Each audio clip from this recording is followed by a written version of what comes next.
What's up, guys? Welcome to the Line Change. We got a special guest with us. You've seen him before. This is my good buddy Ryan Ventura. He's back. Last time we talked to him was months ago, or feels like it was months ago. I guess it was several months ago, because a lot has happened since the last time I had Ryan on, and we're going to dive into that right off the bat. Just do a little quick recap of things. We had the end of the season. We finished dead last, and then Allvin gets fired. Right after, we had the draft lottery, which we did not get the overall pick, but we kind of saw that coming, didn't we? And then we had the hiring of the Sedins, and still a little bit of PTSD from not winning that draft lottery.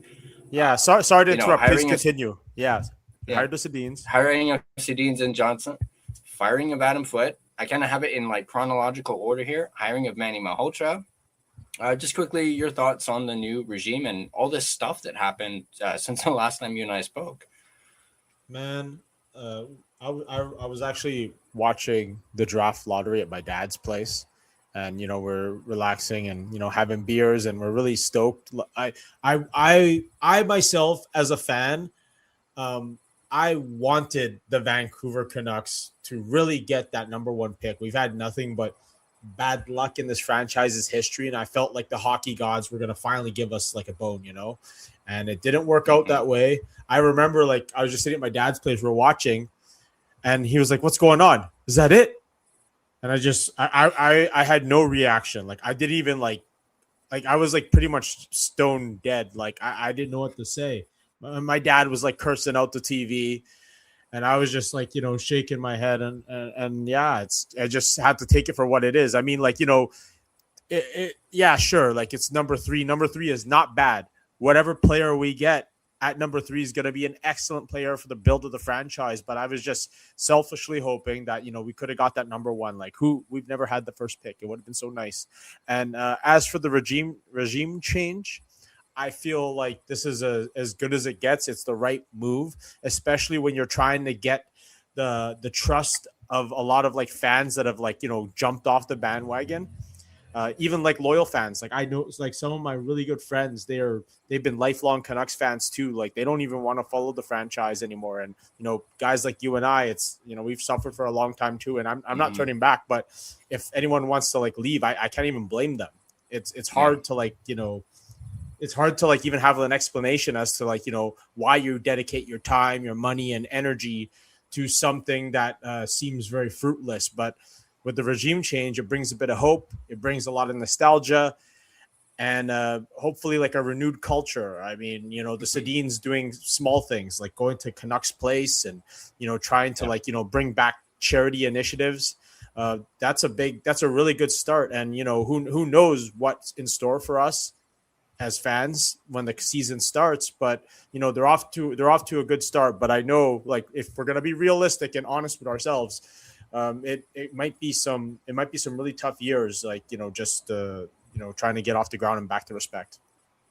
Yeah, 100%. I completely agree with you. Yeah, I definitely them hiring, the Sedins, Ryan Johnson definitely instills at least a little bit of hope, not completely, but it's a little bit of hope, that things can get turned around, especially with them, going to Canucks Place right after they were hired. That was one of the first things they did.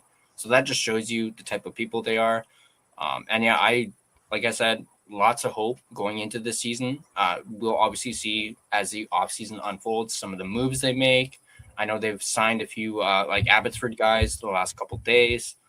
I think it really starts on draft day. We'll find out what they end up going with. But before we dive into the draft stuff and the meat of our discussion, did you catch any of the Stanley Cup Finals? I did. I have to say, as a guy that genuinely loves the game, just watching that action on the ice this playoffs, it was good. It was a good watch. It was worth my time to sit there and watch the games. I personally enjoyed it, not having necessarily a horse in the race, just being able to enjoy the game for what it is and enjoy the play and observe it from a sort of outsider lens. It was fun. I like it. In general, I just love watching hockey. In fact, I like watching sports a lot. I'm watching the World Cup right now. Yeah. Just quick thoughts on the Hurricanes winning the cup. They're I'm I'm a big fan of them. Yeah. I'm happy. I'm happy for them. Growing up, I enjoyed watching Rod the Bod play. Mhm. So for him to lift the cup as a coach, that was really cool to see. I like Stahl. I think Carolina, they have they have a great team, and they're going to be a problem in the East for a long time. I mean, they've been a problem in the East for a long time. It's just now they finally made the dance. They finally Mhm. got the finish. They got to lift the cup. First time in 20 years. I'm good for them. Good for them. Yeah. Yeah. I believe it was 2006 the last time they won the cup when Yeah. Rob the Bod was actually playing, and man, that shot of him like hugging the cup, that was good. That was good to see him do that. And then of course they had the behind the scenes stuff with him shirtless, and I was like, he really is Rod the Bod, like that Yeah. body on that guy. Yeah. They they And they, they weren't yeah. joking. They weren't joking. Oh no, they weren't at all. And I've also said, in the East, if I had to pick a team, it's got to be Carolina. That just watch how they play and how they've developed that team should be like something other teams should look to. Yeah. Mold your team after that. Look at what they did, and you got Eric Tulsky, who's like a data guy who I think I heard used to be a blogger or something like that, and now he's won a cup, and he was able to do his system, and it took him a little bit, but they finally got over the hump.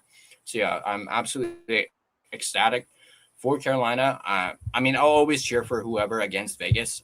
I can't cheer for Vegas. Yeah, so yeah, really happy for the Hurricanes. Don't feel like a bit of a bandwagoner. I've said in previous videos I like the Hurricanes. They're my East Coast team, so yay.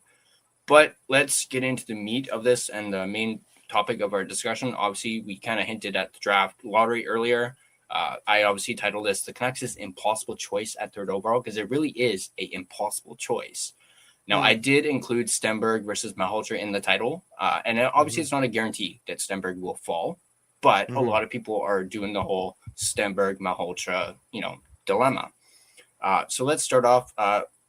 Why do you think the third overall pick is a franchise-altering moment for the Canucks this year? Well, because the previous season was horrible, and it just it's just like it feels like a fresh new start. Like this is like a new chapter in the franchise. We shed a lot of the negativity from the previous season and the previous years. We have this brand new regime. It just feels like a brand new coat of paint, a new hope, a new chance, new opportunity. So whoever we pick for the third pick, that's going to be like someone that could potentially be a big part of this franchise for the future. And it's going to be good. I'm looking forward to it. Yeah, absolutely. And that leads me to next is, who do you think the Canucks should draft at third overall? I mean, for myself, I feel like the answer is pretty cut and dry. If uh, if everything goes according to what everyone thinks it's going to be, obviously Gavin number one, Stenberg number two, it'd probably be Caleb Malhotra number three. But like the most logical thing to do, especially at this point in time, with the quality of picks and the draft order that we have, you just have to pick the number one guy that's available. Whoever's like the best, whoever like has like the best upside according to the prospect watchers and all that kind of stuff. You just have to go ahead and pick them, whether it's Caleb or Stenberg, whoever, just pick them. Mm-hmm. And of course, a lot of that rides on what San Jose ends up doing with that second overall pick. You've heard a lot of people say, oh, they might go defenseman. They need a defenseman. But that doesn't necessarily mean that they're actually going to do that. I know I've done mock drafts where I've had them take Chase Reed at second overall. Doesn't mean they won't actually do that. They could very easily. And obviously, the last week or so, I'm leaning towards they're probably going to go Stenberg, as much as I don't want them to. But realistically, there's a good chance they do go with Stenberg, and he is off the board when it's the Canucks' turn. On that note, where do you stand exactly on Caleb Malhotra? I like him. I think he's an excellent young prospect, young player.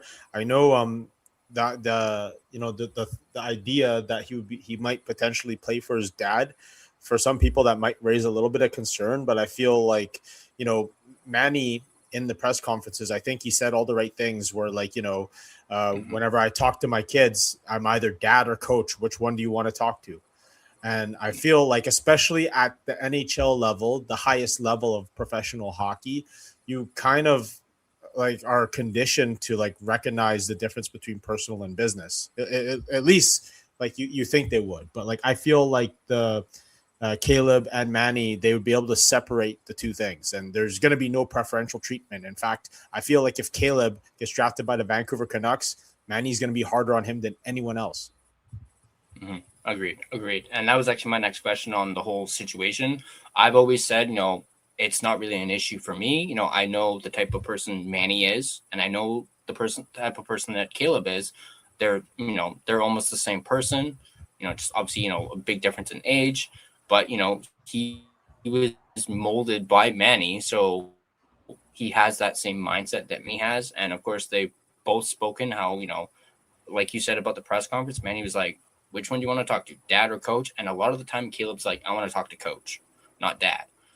So I don't really see an issue. Plus, if we do end up drafting Caleb, he's going to be going to college for at least maybe 2 years max, if not maybe just 1 year. So we wouldn't have to worry about it right off the bat. I think a lot of people are kind of, overlooking that, that they think, like, oh, it's going to be an issue right away. No, it'll be an issue like down the line. And then, yeah, it might be an issue. But personally, I don't think it will be. And also, it very well could be. You never know. But, I think both have good heads on their shoulders. And I think if anyone's going to make it work, those two should be able to make it work just based on, the type of people they are. I can see that happening too. Keeping with Caleb, do you think people might be overlooking Caleb? Perhaps maybe having a little PTSD because of previous drafts and the whole drafting by positional need, go best player available because of what happened 10 years ago with, Levy, and the fact that we went positional need and it bit us in the butt. Yeah, I mean, that's rightfully so. And we haven't necessarily had the best luck with our draft picks either. Looking back, I remember when we drafted Jake Virtanen, like I was heavily on the bandwagon, the shotgun Jake bandwagon, until, of course, we know about what happened with him. And like, you think about like who we could have picked instead of him. I mean, I don't know. I'm gonna go and say that like I'm very optimistic that again, you just have to pick the best guy available, and consensus number 3 is Caleb Malhotra. So if he's the guy available, you pick Caleb Malhotra. You just pick the best man available. That's all you gotta do. And that's easy for us to say, right? Mm-hmm. Oh yeah, totally. And if it happens to be Caleb, it happens to be Caleb. It's like what Becky Lynch says. I mean, not ESPN, but other analysts are saying it too. He's the guy. So figured I'd throw a little wrestling reference in there because it's you. I appreciate that. Thank you. Do you think he's underrated? Caleb? Yeah, of course. I think anyone that is in the same draft year as a Gavin McKenna and Ivar Stenberg, they're automatically going to be, like a lot of people are already like making a sort of like, comparison. It's like Ovechkin and Crosby, or Lemieux and Gretzky, Celebrini and Bedard, and now you got McKenna and Stenberg. Like there's a few people that are saying stuff like that. So automatically by default, not a lot of people are giving a lot of love to Caleb Malhotra in this draft, and it's obviously it's not the right thing, but yeah, it just happens to be in the same year that you have like these two superstars, one guy based out of North America, one guy from Sweden. Just what it is. Yeah, definitely. And speaking of Stenberg, just your thoughts on Stenberg, and if he were to fall and you have that, impossible choice, Malhotra, Stenberg. I know you've mentioned, you go best player available. Is it straight shot? If Stenberg is there at 3rd overall, you go Stenberg? I mean, if I'm playing a fantasy general manager, I'd say yes.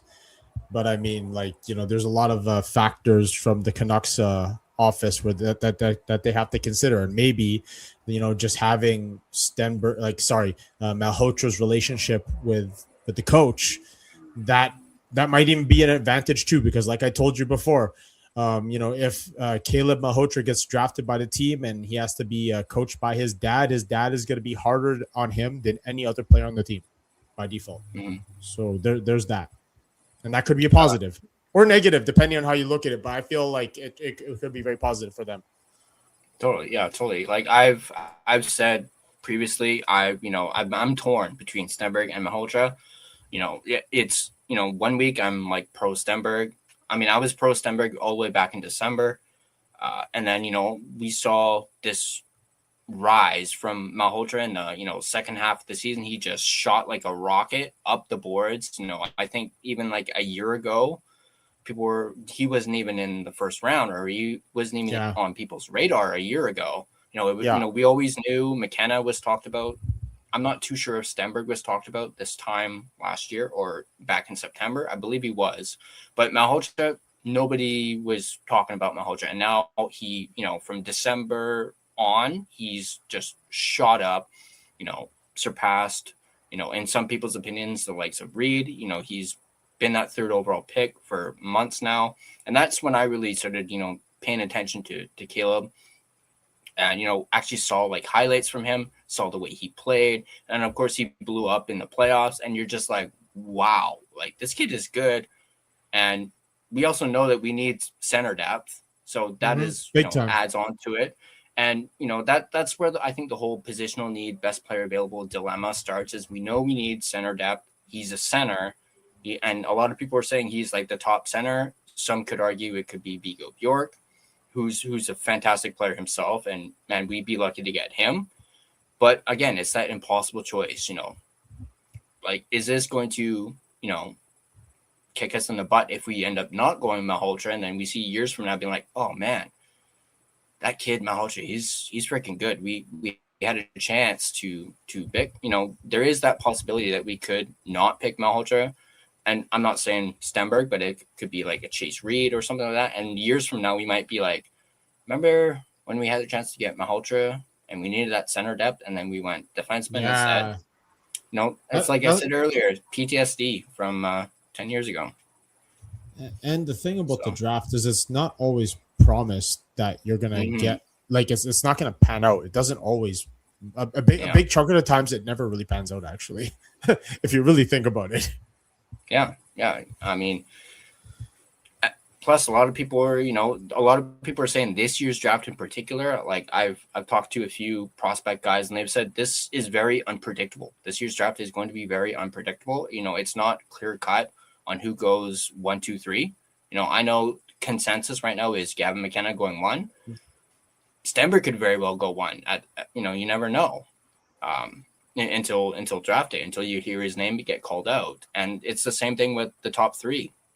It's not a given that it's going to go in that particular order. And I even talked to Mark from NHL Draft Pose, and I even asked him, I was like, how do you compare this year's draft to like previous drafts? Like the unpredictableness. And he's like, this year's pretty unpredictable, compared to previous years. Well, how much weight is there from those like rumors saying that Toronto is going to choose Gavin McKenna? Is there like you heard those rumors, right? Where like apparently like Austin Matthews and him had a conversation, and Gavin's going to be a Toronto Maple Leaf. I mean, I think there's truth to it, but I mean, you're right. You don't even know if like they're going to stick to that. You don't know. Yeah. And like what I alluded to earlier about, if you don't take, Malhotra, years down the line, it might, bite you in the butt. You can say the same thing about Stenberg too. You can say the same thing about both players. I jokingly said to Mark, I was like, hey, if it were up to me, and I'd want both of these guys, because I want, of course, you want both of these guys. So if there's a, scenario out there where we can get, trade up, get the 4th overall pick and pick back-to-back, go Malhotra, Stenberg, or Stenberg, Malhotra, Sedins, Ryan Johnson, make it happen. Do a little bit of Sedinery, and let's make it happen. Oh, man, that would be the dream. That's a pipe dream. Yeah, that's a bit of a pipe dream. So, but, You never know. Mhm. Never know.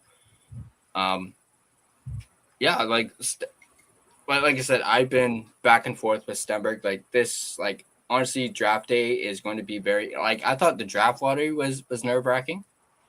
The draft day, like day one of the draft, is going to be very nerve wracking. I think for a lot of Canucks fans, Yeah, especially when they I come up to the agree. podium.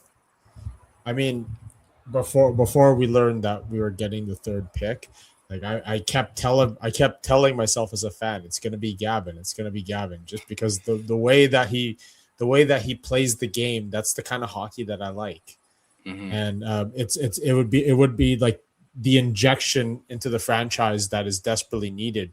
And Stenberg is cool, but I mean, like it'd be just nice to have like some, like for lack of a better word, like we don't have to like draft like the top Swede in the draft, right? Like I obviously I love Swedish players, but it would just be nice to have something different. We never had a player like Gavin McKenna ever wear Canucks jersey before. Yeah, and I mean, for the longest time, I was all like McKenna, and then the draft lottery happened, and that's the thing too with the draft. Going back to the draft lottery, of all the teams that could have gotten number one, it just had to be Toronto. The 1 year they don't make the playoffs, they get the first overall pick exactly 10 years after they drafted Austin Matthews first overall. Plus, we knew right before the draft they had all that kerfuffle about hiring John Chayka and that all the backlash they got from that. Yeah. Kind of felt like the league kind of threw them a bit of a bone. I know some people were throwing that out there, going like, they had all this bad PR because of hiring Chayka, and they're like, here's the first overall pick. Here's Gavin McKenna, essentially. Yeah. I personally, I'm not a fan of the way that they do the draft lottery. I just like I actually, I want to get your opinion on this. Like why don't they do like a draft lottery where like if your team doesn't make the playoffs, you automatically suck and you get an equal chance to get the number one pick? Like why don't they do that? Yeah, that's a really good question, and I completely agree. I wasn't. I mean, I think this was the first time when I watched it, seeing the way they did it. This was my first, like, I'm so used to, the cards. I know that is, some people say that's boring. But, even when I was watching, like, the lottery and whatnot, and, seeing that we were, we had, there was, 3 balls that we needed to get, sure, that increased our chances. But at the same time, why do we have to do, like, I think it was, what was it? 2 rounds of that where they did the lottery thing. Why not just make it 2? Because if it was the second one and we when we had that giant leap, and you saw like a bunch of cheers from people watching it at Rogers Arena or at Greta where I was, why not just end it there? Have it be like 2 chances. The first roll, okay, next roll, that person's getting first overall. Because if that happened, we would have gotten first overall. So yeah. I also don't like that they did the commercial break too. Oh yeah. That was what's to say that you're not switching the balls around? Yeah. That was horrible timing, and I think what made it so much worse, at least from a Canucks perspective, obviously Leaf fans are gonna be like, "Oh yeah," but that snarky grin on Matt Sundin's face right after they pulled that final ball. Oh man, and I loved him as a Canuck. Sure, it was a brief tenure as a Canuck, and I have no ill will towards Matt Sundin. He's a great player. He had a great, illustrious career.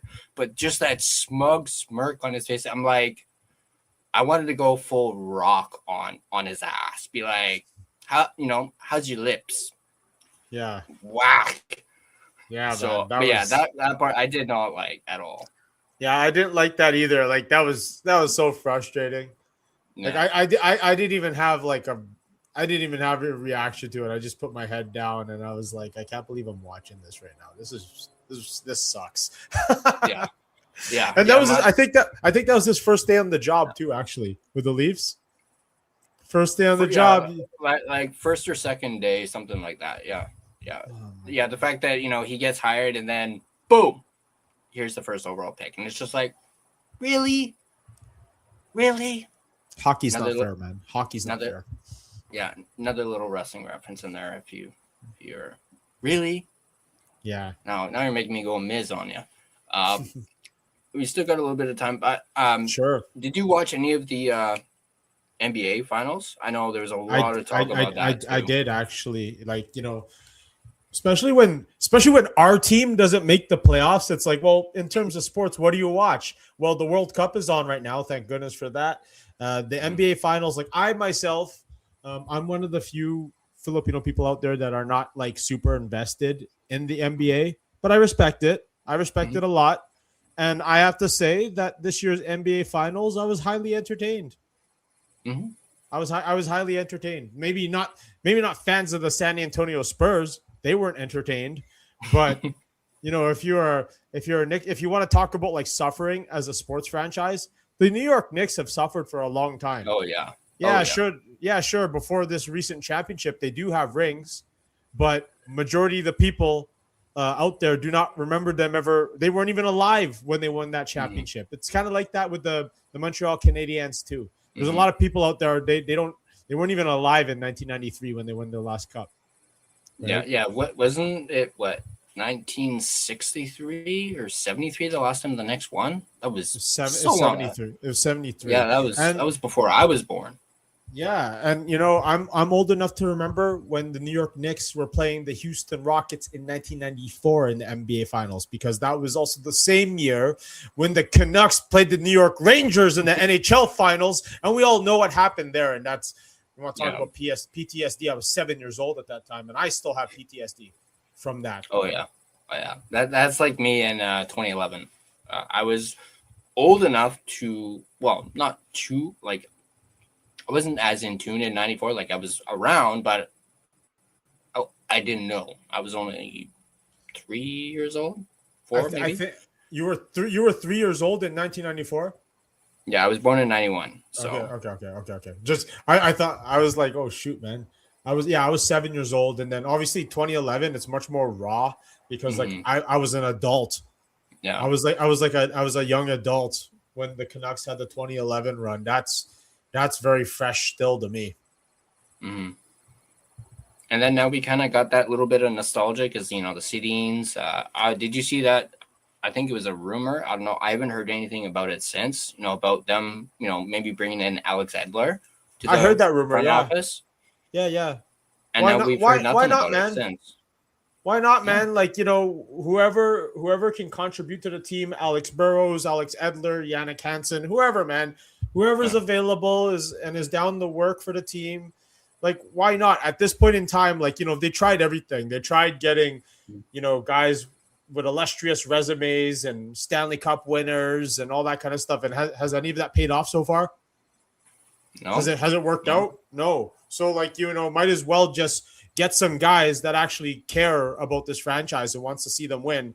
And I just hope that the ownership group, they, the ownership group, they focus on trying to build businesses, make money, and let the hockey people do hockey stuff. Mm-hmm. Yeah, that was the one thing with the hiring of the Sedins. A lot of people were questioning, the autonomy with, their decision making. And so far, so good for now. Yeah, we'll see later on this offseason and then going into the season. But so far, it looks like. And what I really like about this new regime is, they're all aligned, from the Sedins to Ryan Johnson to Manny Malhotra. They're all aligned. They're all saying the same things. And, that, again, instills hope, makes me excited for this upcoming season. I know we're not going to win per se, but I'm not expecting that. So I'm just expecting culture to be changed and, just be entertained. I think like a big important thing for us as fans too, it's like, yes, to be entertained. And like, even though the team might not be great in the standings, we want to see effort. We want to see battle. We want to see fights. We want to see guys like, not literal fights, but like, we want to see like, guys like, fight to win, do what it takes, do what it takes to win. And, actually like have some enthusiasm out there rather than like, some guys on the ice just skating for a paycheck. Yeah, absolutely. And we saw a little bit of that towards the end of the season. We heard some of the guys say, that group was tight. They were having dinners after the games and whatnot, which, you weren't hearing, months prior. So I'm intrigued to see what they do for this offseason. And of course, the draft being, a big thing. an impossible choice for the Canucks, unfortunately. And it's just Canucks luck that we're in this spot with this impossible choice. It's kind of, it's Canuck. it's Canuck luck. I actually even wrote an article about all the years of like misery. I haven't published it yet. I got to find someone that will actually put it up. But I literally went from the 70s, and when they, the fact that before they even played us a game, they had rotten luck. They missed out on that first overall pick. Yeah, I started away from back there, went all the way through the years up until, this past season. Hopefully I can get that put out because I put a lot of heart and soul into that. And, I'm a little biased. I thought it was pretty good. So hopefully I can get that out there. But this has been great, Ryan. Great catching up with you. It was really good catching up with you, man. Yeah, I know you got to run. But yeah, Canuck fans, we have an impossible choice, at least in my opinion. I think it's an impossible choice. It's like being stuck between a rock and a hard place. Stenberg Malhotra or Reed Malhotra. Those are the three names that have been thrown out the most. A lot of obviously, prospect guys are, have zoned in on, Malhotra as the consensus number 3. But at the end of the day, regardless of who we pick, whether it's Stenberg, Reed, or Malhotra, Canuck fans should be excited for whomever. Like if they, if you're not a fan of Malhotra and think he should not go 3, if they do go with him, just be happy that we're picking in the top 3. We're getting a darn good player, something we haven't gotten in some time. And, it'll lead on for our second, first round pick. Got lots of names at that 24th overall pick. You never know. We could have some trades. That might happen. Actually, let me ask you that. Do you think there might be some trades? Canucks might do some finagling on draft day? Potentially, but honestly, I have no idea.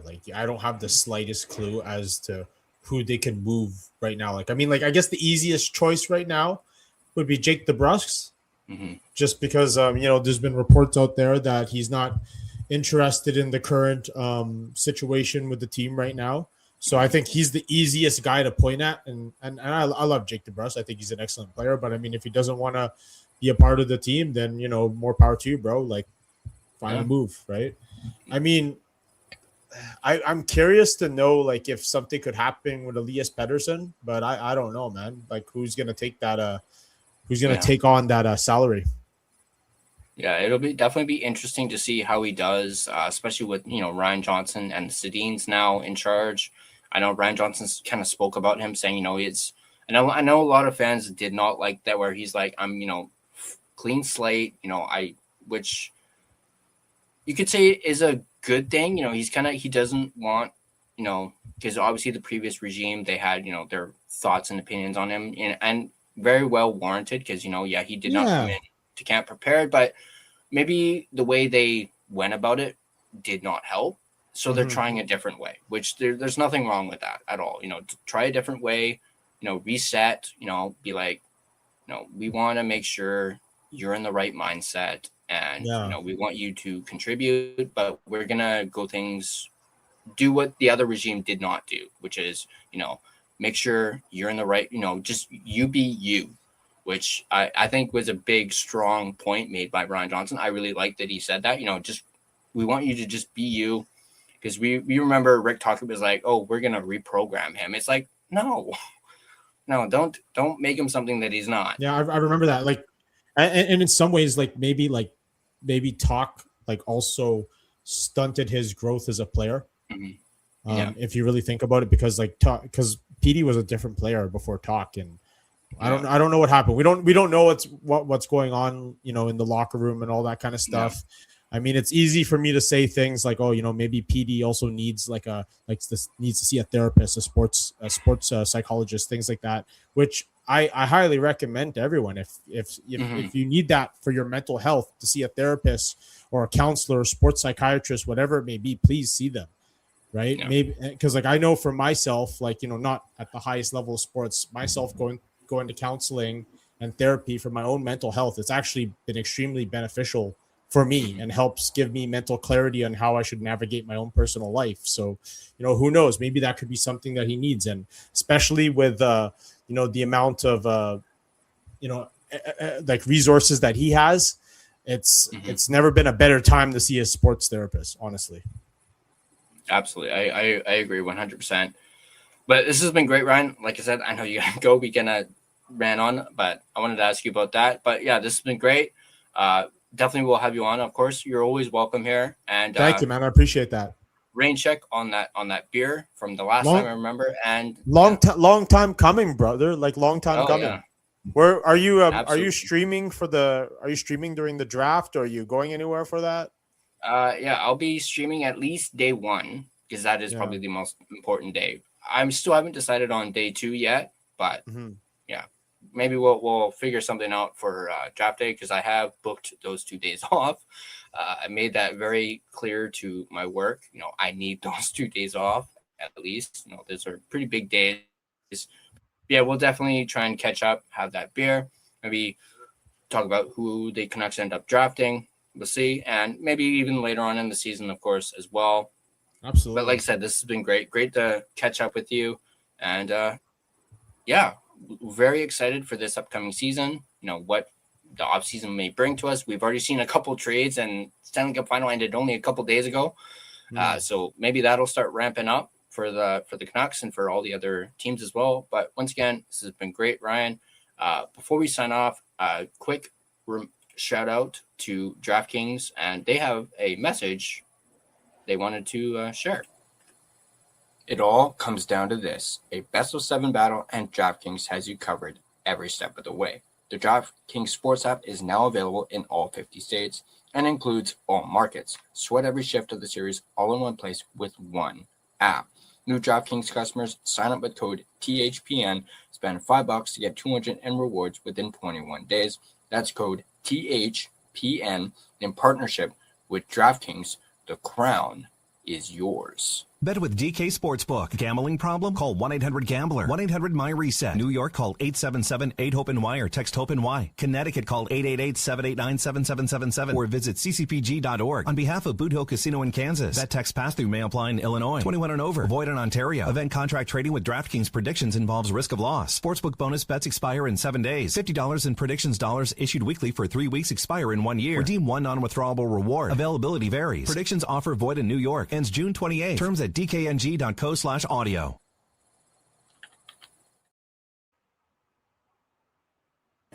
If you guys enjoyed this video, on your way out, you can hit that like button and you can subscribe to The Line Change. And you can also check out this guy over on Instagram, on X. He's more so on Instagram, so check him out on Instagram. Got some great stuff. Also, if you would like, you can hit that join button, become a member of The Line Change, get exclusive perks, members-only videos, behind-the-scenes stuff, more chats with this guy, early access to videos such as like the one you're watching. Thank you guys for watching, and I'll catch you guys in the next video. Thanks again, Ryan. Really appreciate this, brother. And I'll talk to you soon, man. All right. Nice.